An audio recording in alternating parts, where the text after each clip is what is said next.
Estate planning, you know, everyone is going to die. No. and, and most people refuse to, they act like they aren't going to because they don't have their wills, they don't have their guardian selected, they don't have, we all are going to die, but why is it so hard to plan? Why is it so hard to go do that? I think life gets complicated, and a lot of times there's conversations that need to happen that are just too overwhelming. I know that you meet with people all the time for estate planning. I'm sure you've seen a trillion different family scenarios. Let's talk about a little bit. Trillion, but not quite. What about, what are the unique circumstances that usually happen with blended family estate planning? Well, it's tough. One of the things with blended families that's tough, whether it's estate planning or just financial planning in general, is initially when most people come together, they really are, and they're really bringing two universes together that are still separate. Mm-hmm. They really are not becoming one plan. You know, when I'm dealing with a couple that have grown up and they've been married, it's one plan where we still have some problems with how women think about money, or men do, or whatever, but blended families, it's really tough to think about we've married, we love each other, but it's my money and his money. And they think that. But the longer they live together, normally, everybody's different, but normally that comes together. That becomes one conversation. And one of the tough things with estate planning for me is the day they become a couple, I say, okay, you both bring different resources. If you die, what happens to your spouse? And that's different. And so then we have to start talking about estate planning and how we're going to deal with the kids. And if we died today, how much are we leaving my kids and your kids? And usually they don't come in with equal assets. So do we really split? Let's say the blended couple has 4 kids. Are we really going to split this 4 equal ways? Or because I came in with 80% of the assets, we're going to split that 80% 2 ways? And it's an interesting mix to the puzzle. And it's a dance. You have to dance with the people and figure out what's going on and what their priorities are.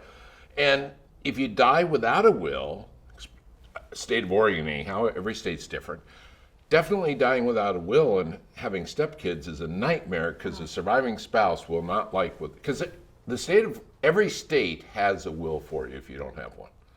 And the day you got divorced, your old will was gone.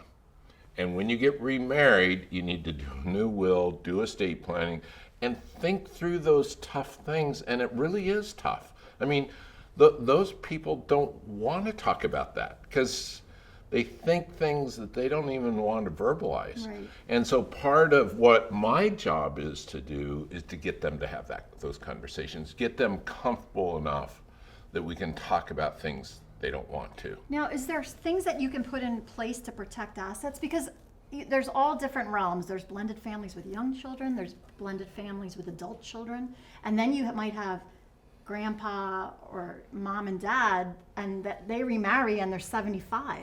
Mm-hmm.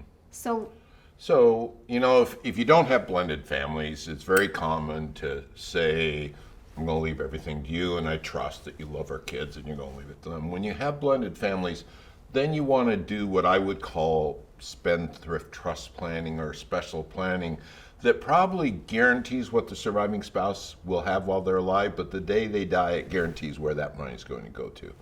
And so you really can do anything you think about, anything you can imagine, anything you can talk about, you can do in legal documents. Now, sometimes it gets a little complicated, but you can do it. So the biggest thing, I think, for estate planning, for blended families, for anyone, because even young couples with kids, they say they love their kids, but they're going to let the state of Oregon decide who's going to place those kids, who's going to take those kids. The biggest thing is to do it. Right. And to know estate planning is never perfect. Mm-hmm. You can do it today, and 6 months later, you can always fix it. So I think the biggest challenge for estate planning is procrastination.